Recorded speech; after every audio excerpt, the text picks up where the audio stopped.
is this show all about? I think it's important to be able to contextualize like why we're sitting here, who we are as individuals. We're coming from two totally different political beliefs, or at least maybe ideologies or maybe intentions of what we hope the country looks like. But we want to create this podcast to be able to be, you know, a real like look into specific topics as they come up really quickly, or some of the deep dive topics that we, you know, culturally have wrestled with for a long time. Yeah. And we are the friends that could have easily unfollowed each other. We have like had scuffles in the comments before. And I think that this podcast is a real like interesting look in even an exercise for both of us to go, can we like kind of sit down with the intention of like being here week by week and wrestling with some of these like bigger topics? Because I think we also know it could get like messier, then it's going to get easier. Yeah, and I think that in order sometimes to get clean, you got to get messy. And one of the things that we realized is we did film an episode prior to this in full acknowledgement. And we realized we got right to the heart of issues, but we didn't really get to the heart of who we were, what we were about, or why these things matter. And we really took a step back and decided to add more value into this show that we hope you guys really appreciate, because what our focus is that there are the average everyday Americans that dip into politics so far as maybe a couple of trigger lines, words, information, news here and there. But what are we really getting down to when we have conversations with people that matter to us, or that we feel could provide value to our lives and the lives of others? And LJ is one of those people that I've been able to work with in different situations in my life where we were actually helping to serve others. And we have a breakdown perhaps of opinion on certain matters in American politics. And the common breakdowns. Yeah, and exactly. You know, it's like this, the common is, you know, what we have in common, and the clash is the things that we see. But in all of that reality too, this is the common clash that we're seeing culturally right now. Very much so. And that's why we want to like lean into it and go, let's like hold here for a bit and see what happens. But you're right. We've been acquaintances. We haven't been like the closest friends ever, and so I don't always know like the truest version of who you are. But from like the engagements that we've had through a prolonged period of time of like being next to each other, serving, I feel like I know your heart, but I don't know the dialogue that your head's having with you on a daily basis. Exactly. And I think that that's the cool part we're going to explore with this. I think the common lies in the heart and the clash lies in the head. And I think we're going to see a lot of that when we have these conversations and how they blend the common and the clash, where the common is all the things that make us really want to come together, in the clash where we literally say, LJ or CJ,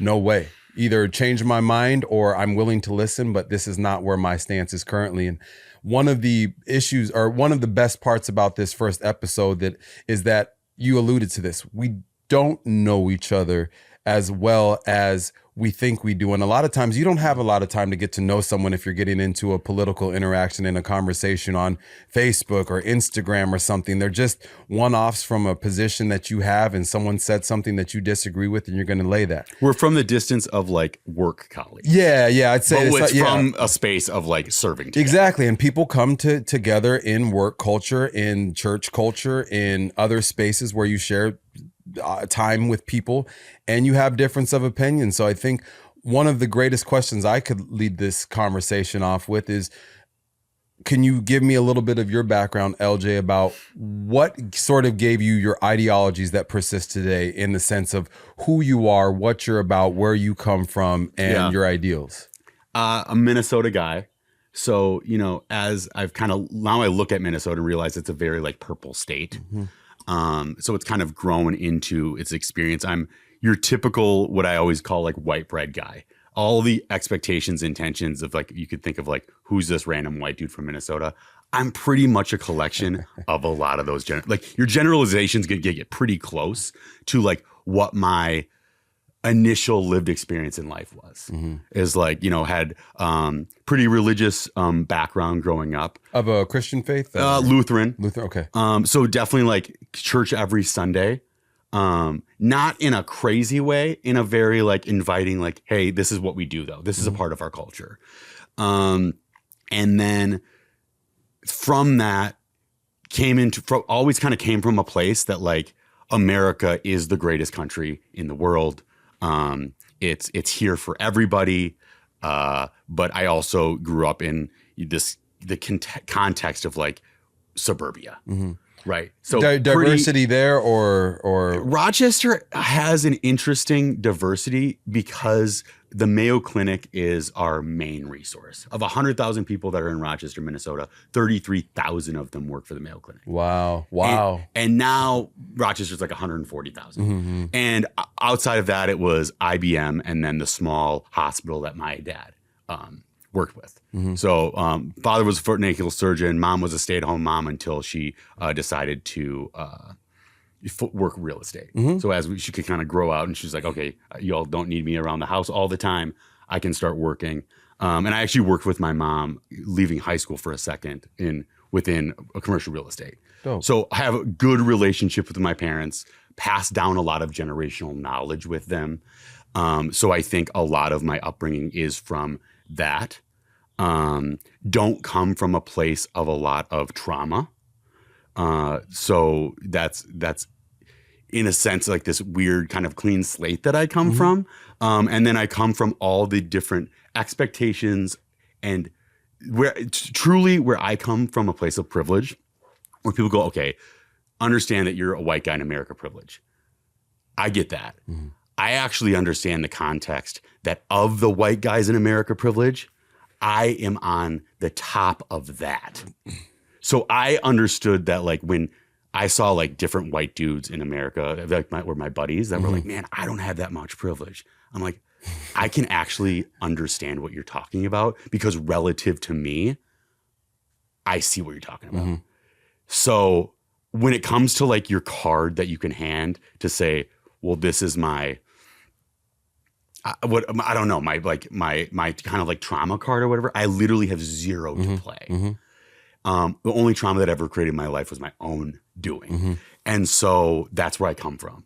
And with your upbringing, if you don't mind sharing, middle class, upper class, lower class, like what would you? Always kind of experienced it to the extent of like probably like lower upper. Wait. Lower upper, that's so upper. Okay. But like okay. in the truest context of like, but like I would have lived life being like, oh, I'm like upper. And then I go to college and realize, ooh, I'm like comparatively realize like lower upper. Okay. You know, based on like I've always found what's so interesting about a lot of my experiences is I understand how people always look up the ladder of like status and not down.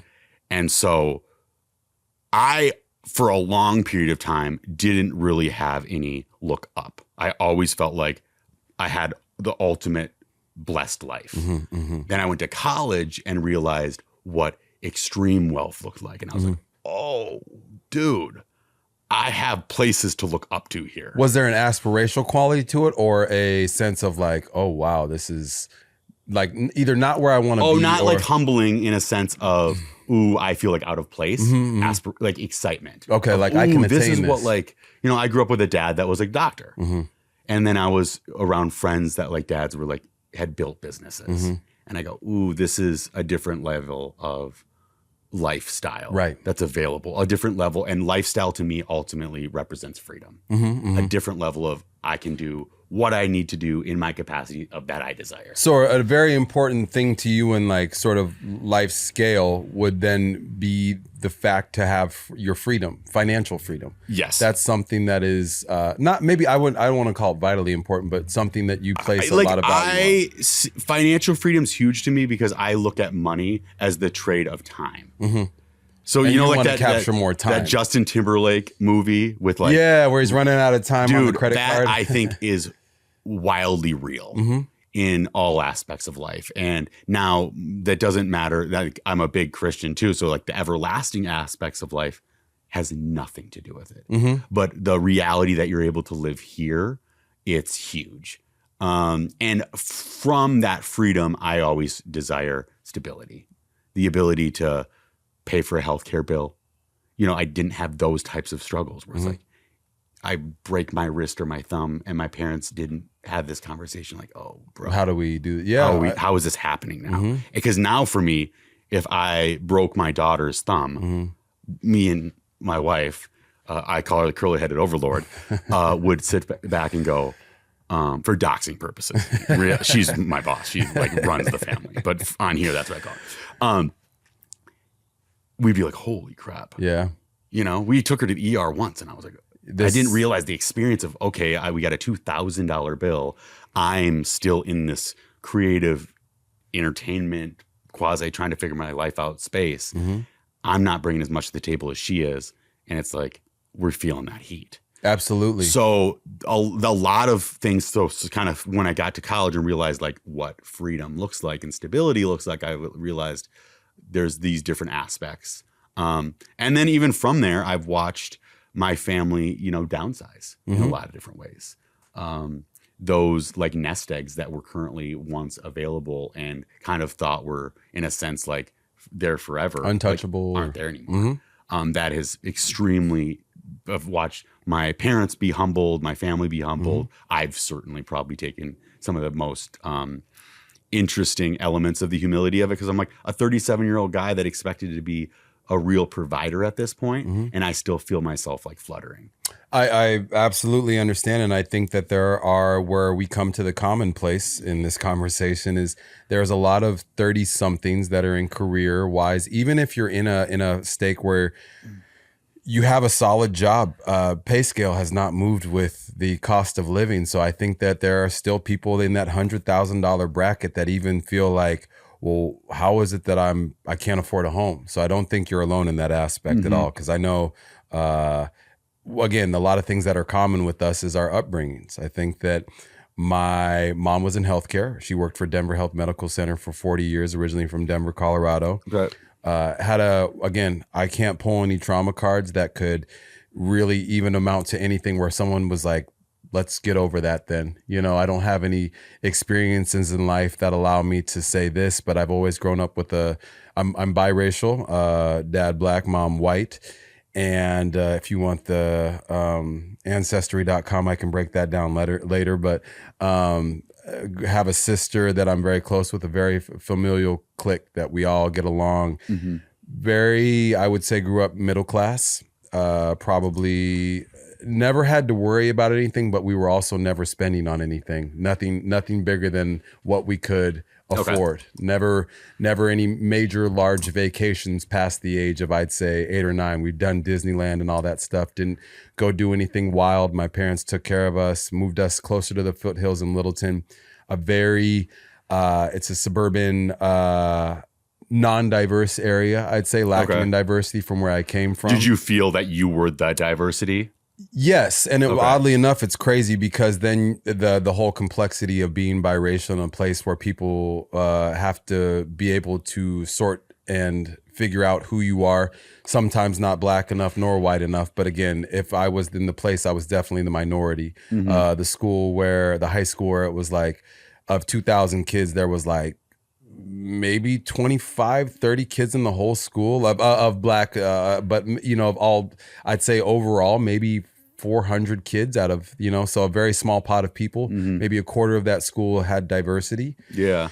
But again, never really understood the meaning of hardships until I got out of college and realized, oh, like life gets real. Like, especially coming out here and trying to do this journey of the entertainment business, it was a real eye opener to what things like your car note, your medical bills, your rent and stuff matters. And that's when you start to take a look at what policies impact me. Because prior to that, even healthcare up to 26, you're like, well, I don't need to worry. It's like your parents keep warning you, you're about to come off my healthcare. Okay, so what? And then you're like, why am I paying a premium? And now, like I said, sitting here at 37 and I'm like looking at my premium, I'm like, I don't ever use this. I don't ever go to the doctor, I know one day I could need this, but this is absurd that I'm paying this much to get nothing and still to still get charged and have a copay when I do go get seen. So I think that you and I, again, we have a lot of the same frustrations where freedom is ultimately what I seek. The reason why I love this is career is because I have the freedom. You get paid and then you go get to be free for a little bit, and then you go get paid and you get to be free. Yeah. And I love to create, and so do you. I think that that's where we start to come into a little bit of the clash, because I look at the reasons for why the freedoms that we seek aren't available, or the ability to look after our fellow Americans in ways that we all want the same thing. We all want to be able to take care of our family and to know that we're going to be okay. I think we all want that. I'm not sure anybody could, even at the billionaires, they still want the same thing. They want to provide for their family. I just say the means and the ways that you go about it directly impact people in a negative way. Yeah. That's sort of the way I've looked at it. So, we come to this conversation understanding a little bit about who we are, where we've come from ideologically. I would probably fall in the liberal progressive category. But I also wouldn't think that's something I lead with, like in this way where, I see myself in that light, and also like that I'm unrealistic about any policy or being able to listen to somebody. So that's kind of where I would sit, like in But you would, like, from a conservative standpoint, you come off as like call it like a hardcore liberal. Because you're willing to be vocal. Yeah. You're willing to be like, hey, I don't agree with this. And then also describe a very valid reason why. Yeah, I'm curious. Yeah, I'm curious how I would seem to somebody. That's actually an interesting thought. Like, how do we come off? Yeah, no, right? I would think that's a great question to ask somebody, is how do you think you're perceived? Which ultimately we both understand. It doesn't matter, because where we lie is these are our opinions. But like, I would be curious how I'd be perceived by somebody that is unaligned with where I'm aligned. I know that I can post things on social media that take a stance, and social media is such a really low baseline, but that's where a lot of us live, where, if I see something that attacks Elon or Donald Trump's policies, or a policy that's been put in place that negatively affects somebody, I'm going to speak on it. And I'll also when post we something choose about to it. speak up, right? And because it's like, there's so much of that where it's like, people could be like, LJ, you only choose to speak up during these times where you're like punching at like liberals. Like, yeah, there's probably some truth in that, right? And that's why I always call myself a conservative, because coming from some of this context of like where we're here, I truly believe that the media is built in a space that, like, the headline is built for me to feel something and for you to feel something. And from that, it's immediately going to go, I fall this way, you fall that way. And now that initial flicker in my heart of like, oof, that hit me, or I liked it or I hated it, depending on what the headline desired me to feel, I fall towards conservative. Yes. Because it's like, I know what you're doing to me. I know MSNBC or Fox. I go, I feel the difference. That's a great segue. So I think one thing that's important to the audience and to us is that something we've discussed. A lot of your ideological opinions are going to be shaped by the news that you take in this world. And we've spoken about where we start to accumulate our sources. And this is something even bigger these days. It's not just MSNBC, CNN, Fox News, Newsmax, OAN, however far down the rabbit hole we want to get into. It's the podcast people listen to. And we saw that in the election cycle, how important it found Trump to see his base. He could really get some work done there. And I'm definitely a part of that. Like, as far as the experience of 2016 to 2020 of going exclusively, all of my news comes from podcasting, where, like the Foxes and all of that stuff, I just never watch it. And they've kind of gone. So now you're podcasting, and even in social media, the things that we follow, the people that we follow on our timelines, and the things that we tend to see, because a lot of them become political pundits of sorts. So they're quite often putting out content, not just once a week, but they have a daily take on things. Those help to shape our opinions and 100%. Form our opinions. And I even think in the small ways where I saw a lot of the Make America Healthy Again crowd start to fall within the Joe Rogan line, but that also fell within the conservative lines in minuscule ways that you could see a trending pattern, right, in where you were going to vote if you were in that crowd. So I think even when we're just looking at social media influencers, also understanding that there's skin in the game for them, where, the things that they promote and who are they backed by, and those type of things matter. So I'll say for me, speaking with where I tend to get my information, I like to watch MSNBC. Sometimes I dabble in CNN, and admittedly, I also like watching Fox News. Of course. Because it helps to really form my opinion on something, because I go to MSNBC would probably fall on the side of a progressive liberal, and Fox would fall on the side of a conservative. And then you've got OAN, Newsmax, places like that fall in they toe the far right. So I get, and the Midas touches the podcast I listen to. And then a lot of the things that you would see on my Instagram that I follow would tend to be things that are left leaning. I really don't like leaders of movements, but I you wouldn't find me following Candace Owens or Charlie Kirk or Donald Trump, the president, or the president of the United States. Because I didn't follow Joe Biden. I followed the POTUS platform on there. So I was following that, but I have since unfollowed that. Yeah. So just to give the audience idea where I tend to get information from, and I still do my own research, because a lot of times I like to figure out what the issue is, and then see, okay, so we're wise enough to deduce now that someone's coming from an angle. Where's the left and the right of this that meets in somewhere? Okay, this is where it actually lies. And I'm always honestly, so from first, I'll say I'm always surprised how quickly people can have a perfect take. Like I'm watching my Instagram, and I obviously get caught in those. Well, this is where I come from, right? So my favorite platform right now is Breaking Points. They're YouTube. They came from The Rising, but they basically are. There's Sagar and this girl Crystal, and he's right, she's left, and they kind of discuss from those points. Then I am a person that the people that I like would be like the Charlie Kirks, the Candace Owens. I used to like Glenn Beck. He's definitely like lost me a little bit. And then I used to. For what reason? He sometimes digs to like racial perspectives that I'm like, I don't see it the way he's trying to articulate it.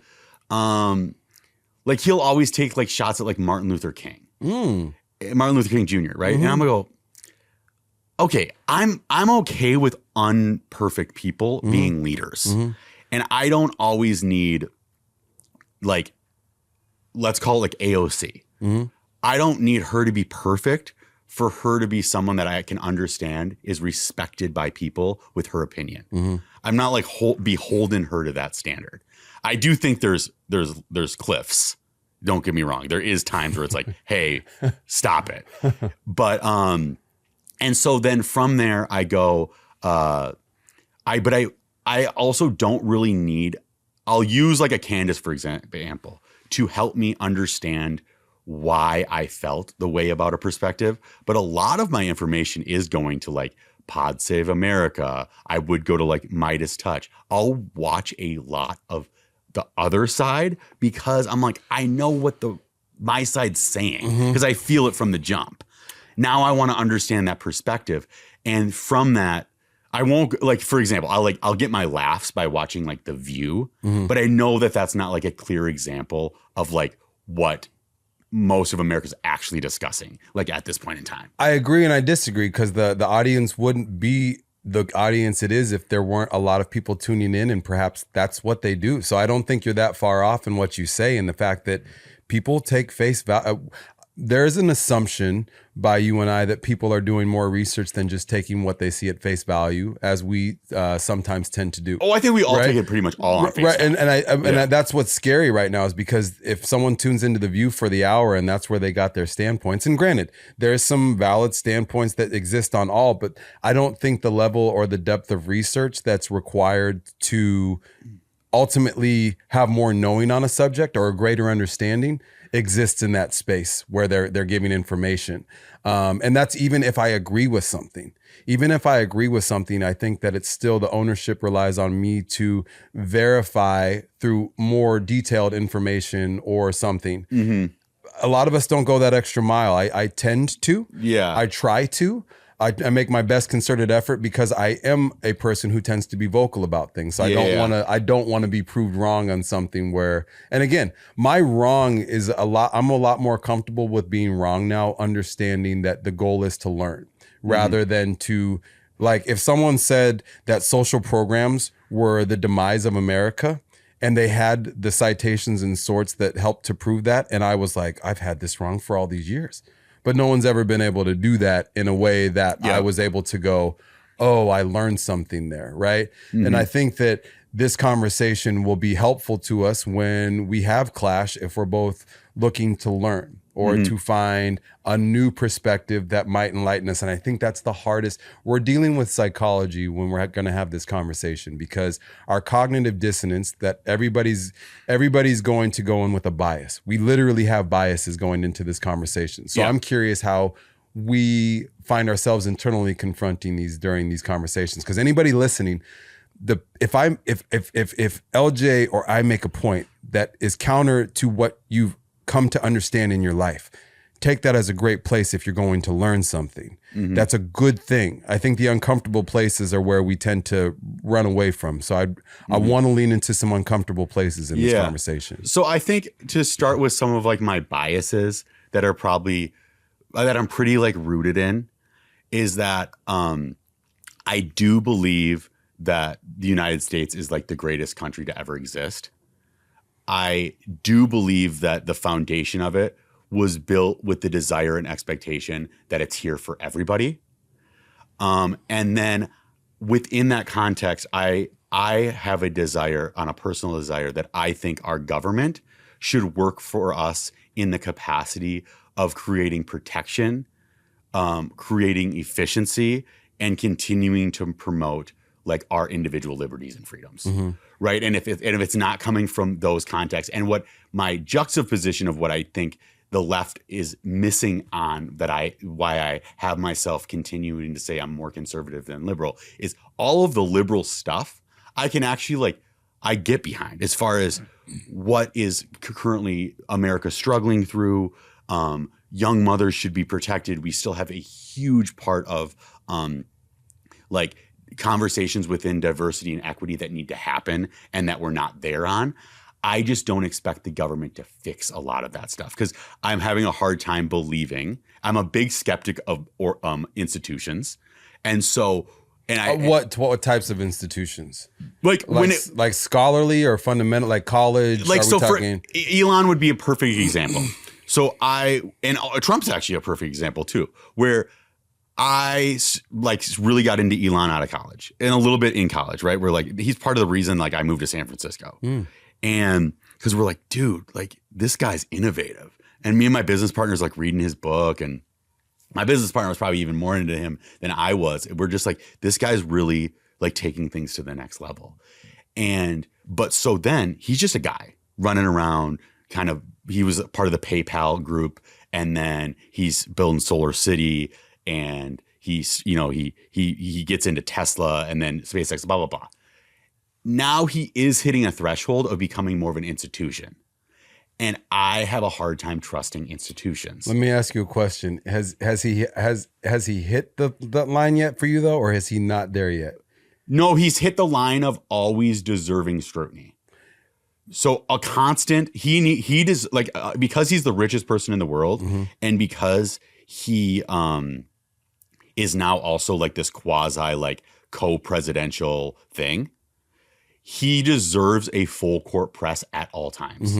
So I'm not going to ever scrutinize someone for scrutinize Elon. Right. He deserves all the scrutiny or all the skepticism. He should be, as much as he's deep diving the government, people should continue to deep dive him. Amen. So I go, he deserves that. Now I'm not going to agree with all the scrutiny because he's a very polarizing person. But that's where, so with institutions, I go when it comes to Department of Education, Department of Health, big pharma, government as a whole, I go, once you get enough people in the way that our we do have such a class system in society right now, when you get a bunch of people in a high class starting to be hey, little guys down here, we're going to fix all your problems. I go, I am going to have a hard time trusting you. That because they start swirling and it gets weird. And so last point of my position on America is I have a hard time believing that the things that have broken us or harmed us, because I don't believe we're completely broken yet, but we're certainly scarred, are the people that heal us. And that's it. And so, so a couple questions to your things that you asked now. One of the things that you mentioned, I heard you say, was basically that like you don't want the big man like kind of giving the pat on the head, like we'll take care of you guys. Right. In this administration, as you see it, how do you find what's shaping to be any different than what you've seen in the past? How do you find that this administration is taking what you don't like and changing that for the better at current pace? So we've all known that politics are run by money, and it's a huge problem. We have to get money out of politics. And you want to hold that point right now? You got a train running by here. Larger train.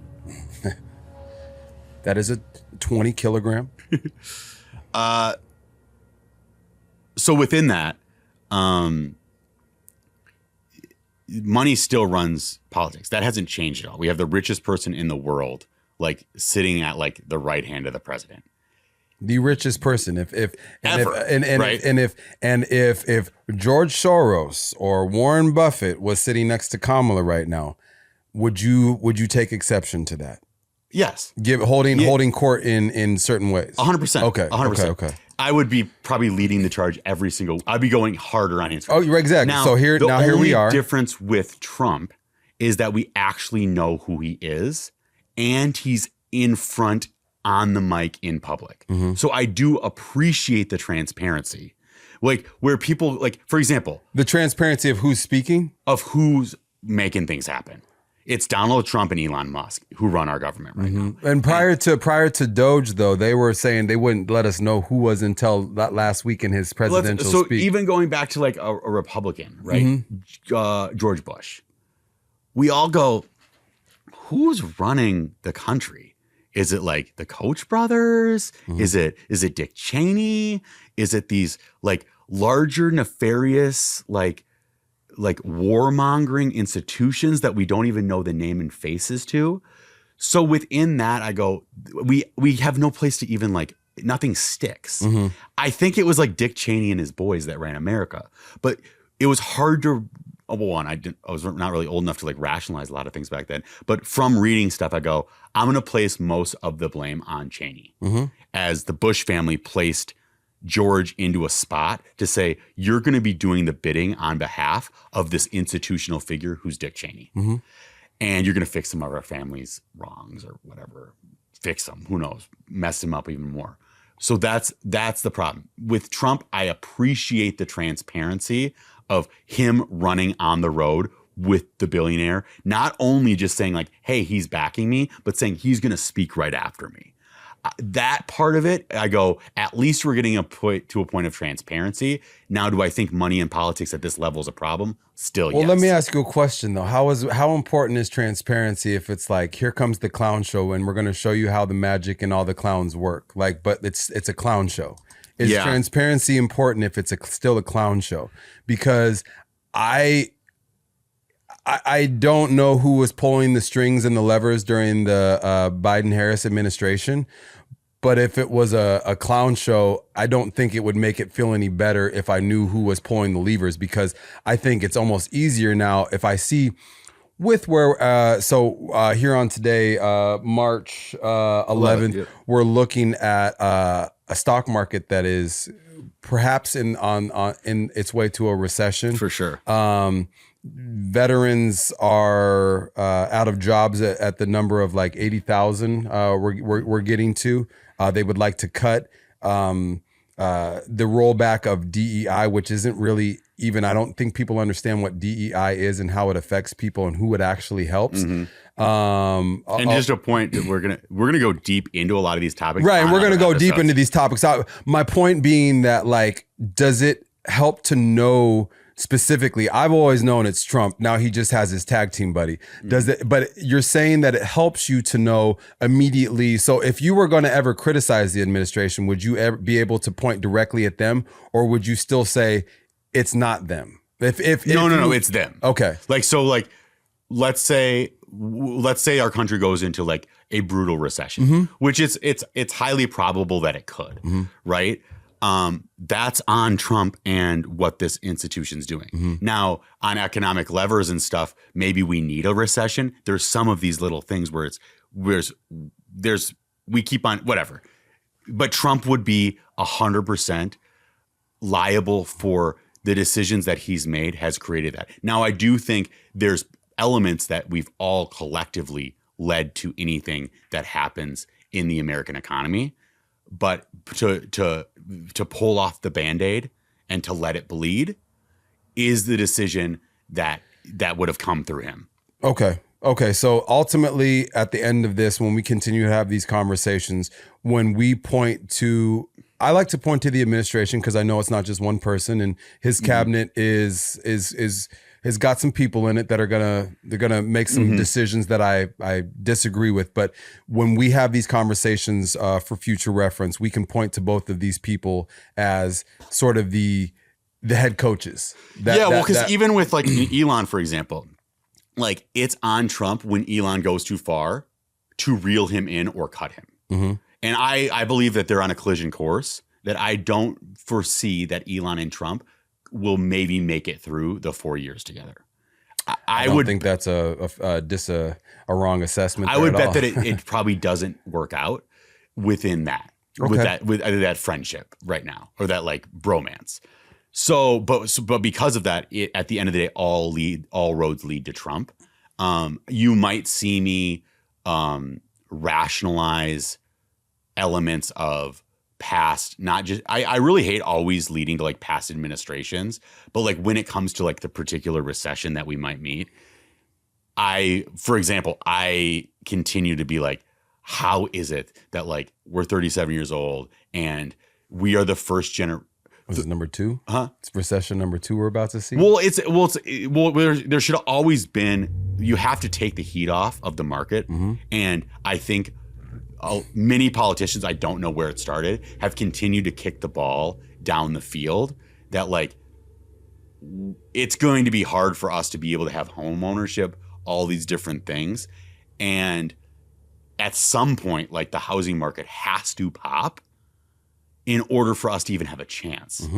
So, and how I'm not an economic guy I'm not an economist. And that's fair. I totally think that's I don't know what the levers that they have to like ease it, but all I know is that even Trump's administration previously did not ease the economic stuff to get us. So he's just as liable to yesterday as he is today in where we are economically. And so, to that original point of you at this point would assert that your vote and what you've decided to vote for, ultimately you're still in line 2.5 months in with where things are tracking. Like So I do sit here not as like reeling back, being like, oh, I don't like what Trump and Elon doing. I really like what they're doing.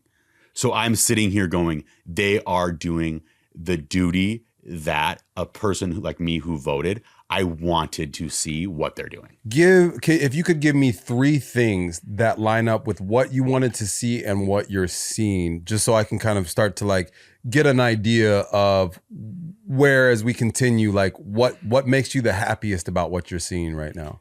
Happy is not necessarily the word, or most assured about where your vote went. This is the thing with voting for Donald Trump in this time. I think America was at a spot where we had to rip a Band-Aid off of something that was slowly bleeding out. Which what I think slowly bleeding out is the American dream, and it's been slowly bleeding out since I graduated from college. And why is that happening? I don't know, but all I know that is every single month. Do you know why though?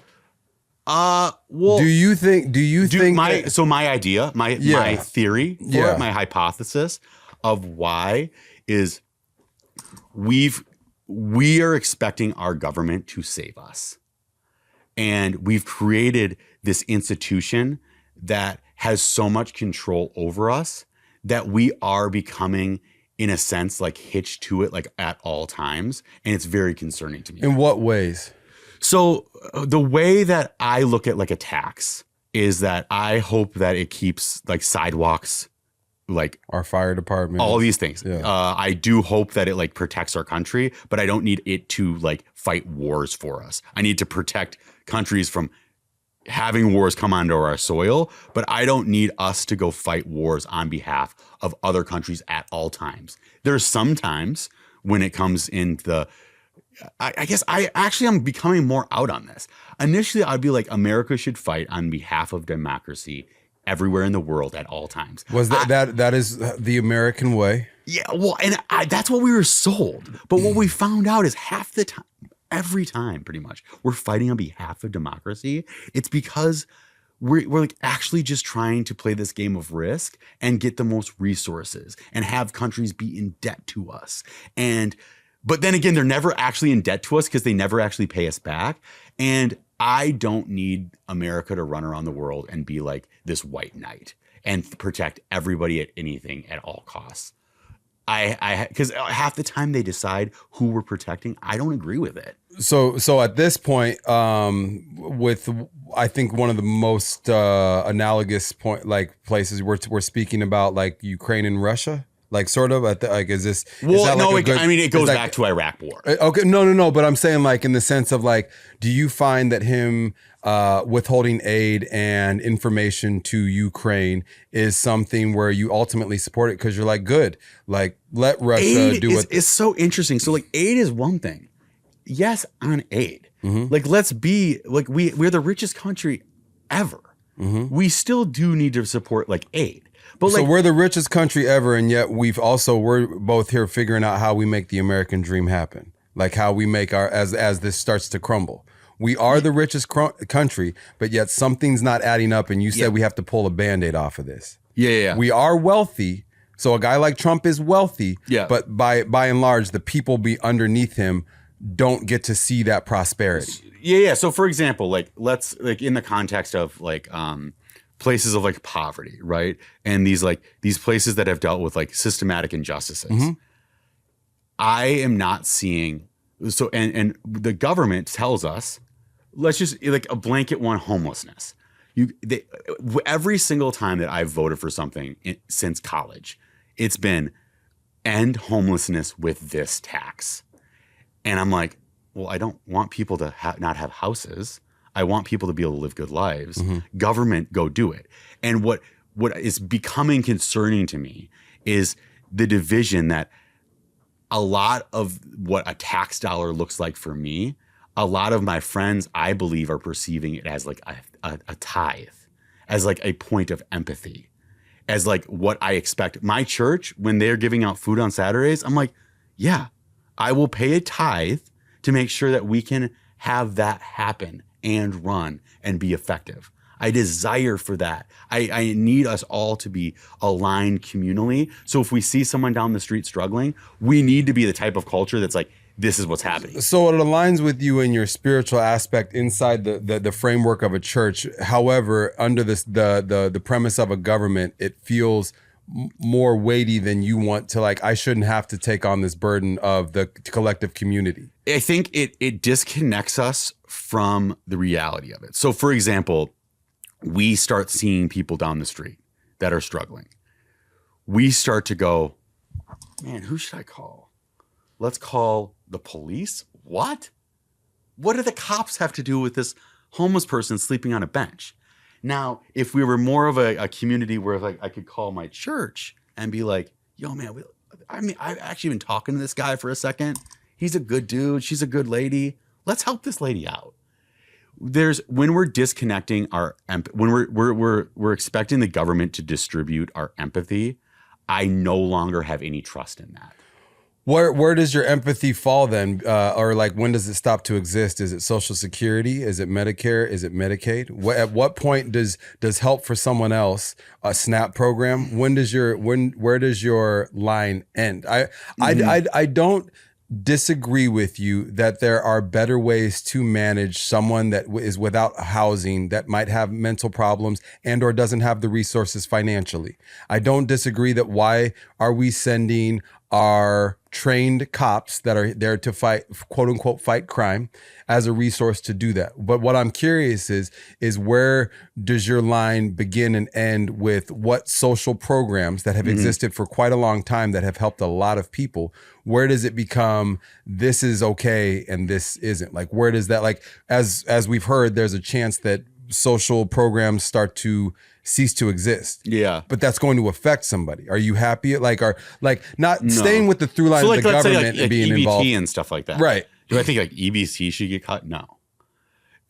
Social Security and Medicare, I'm having a harder time understanding that it like is going to be there at all. Like, regardless of who's helping. Like, now, do I think they should exist? Yes. And because... Well, because because of the wealth this nation has, there has to be like some level of like societal safety net available. Here's my thing. This is why I enjoy you. You get it. Yeah. You know it. And then there's a but that comes behind it. Yeah, yeah. And my butt is not pointing at anybody other than that guy that sits next to him that doesn't want to pay a corporate tax that would actually help to make and enrich this nation.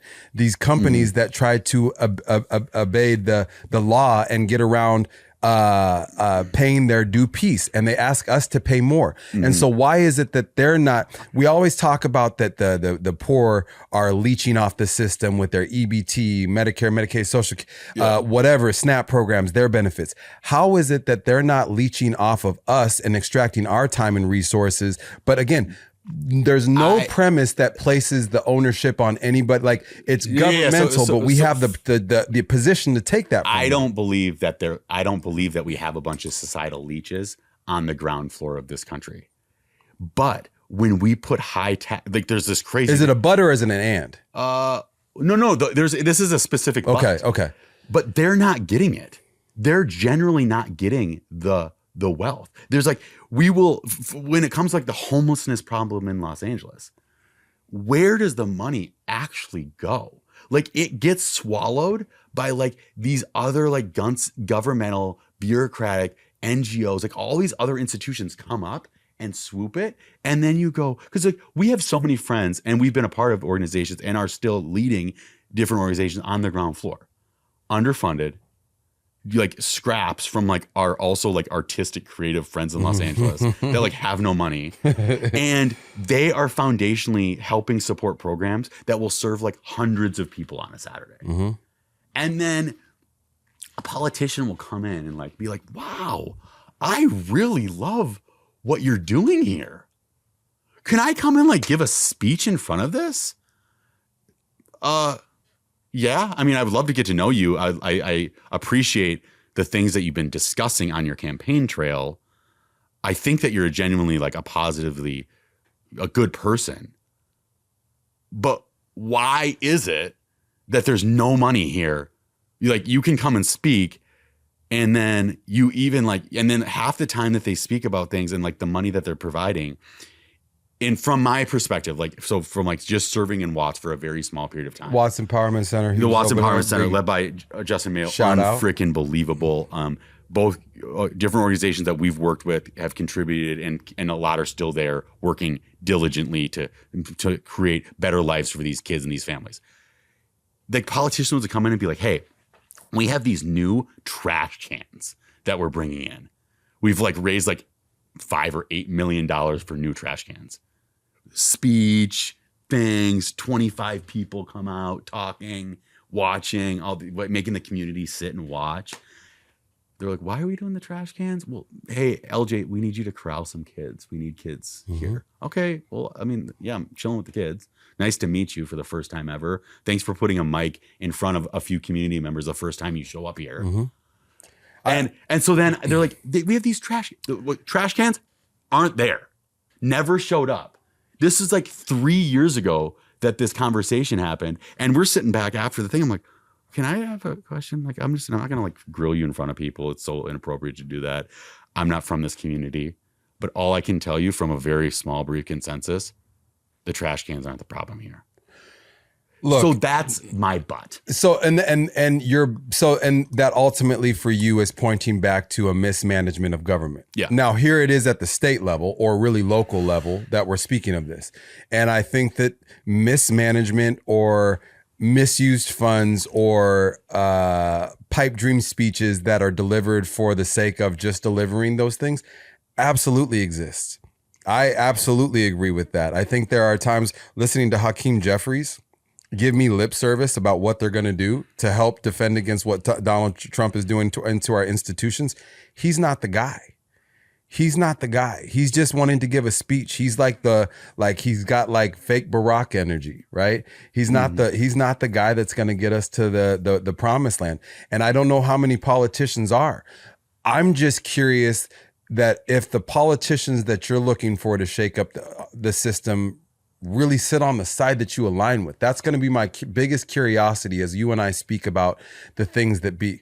Do you believe a guy like Donald Trump is the guy to get the Watts Empowerment Center and people that he knows to get that up? Because ultimately what we're doing is just funding something. Yeah. But are we going to get things through? My dad's always said this. Like, I think that one of the things I've realized is about minorities specifically. They give us programs. White people get laws and legislation. When we get laws and legislation like Civil Rights Act and things like that, that's when things move. If we're like, you're saying white people get laws and legislation. What do you mean by that? Meaning when people want things done, they get legislation and laws like housing. White people create laws and legislation. Yes, they're like, hey, I got your fix. It's a white savior complex. Yes, and so I like laws and legislations. Whereas if we're going to enact something like a program for minorities or like we give them programs, we don't give them laws and legislation at the level we do for our white counterparts, where we're getting actual change made. Because what you're speaking about is what I agree with. Where does actual change happen when it comes to laws and legislation? If we're just going to give someone like, hey, we have this program and we give you guys like, we're going to give you guys all these new trash cans. Is that the way it's done? I'm not sure either. I don't want lip service. I want, like when I volunteer at South LA, people want to just give things to them. Do you want to invest in the community and see what's really going on here? That takes time. Mm-hmm. But I think that that's where all politicians are starting to fall flat, is we don't want to give our time to things. We want to give a social media post or something. They even fall to that. And we all fall to it. And we all fall to it. Even when you're there, like as a person that's there dedicated, there's still this balance in your heart of, is it appropriate for me to like take this picture to promote this, to support people to like come in? Or like, am I part of the problem? Narcissistically creating this thing that I'm a do-gooder? But then you do get to breaking points where you're like, honestly, kids, like, can we just take some photos? I like need my friends to actually engage. Not in a negative way, but dude, it's so much fun here. It's so beautiful here. Yeah, come and involve yourself in the community. And look, that's the part that you and I agree on, where I understand that the way out of all of this is community. Mm-hmm. The way out of all of this is talking to your neighbor. If you have an issue, let it be known. If I have an issue, and let's work on common agreeances, and we can also go through the clash of this. But I feel that in the conversations going forward, as we start to delve into topics, we can really figure out more of the truth of this than just our opinions. Mm-hmm. Where do things really lie? Because you and I both know we've been a part of programs that are either wildly underserved or lip service served, where people will be like, hey, we're hosting a drive, and you'll donate money. And then the next 11 months out of the year, no one cares about the program. Yeah. We need people to care about issues that involve everybody more common. We're an isolated civilization these days, very independent.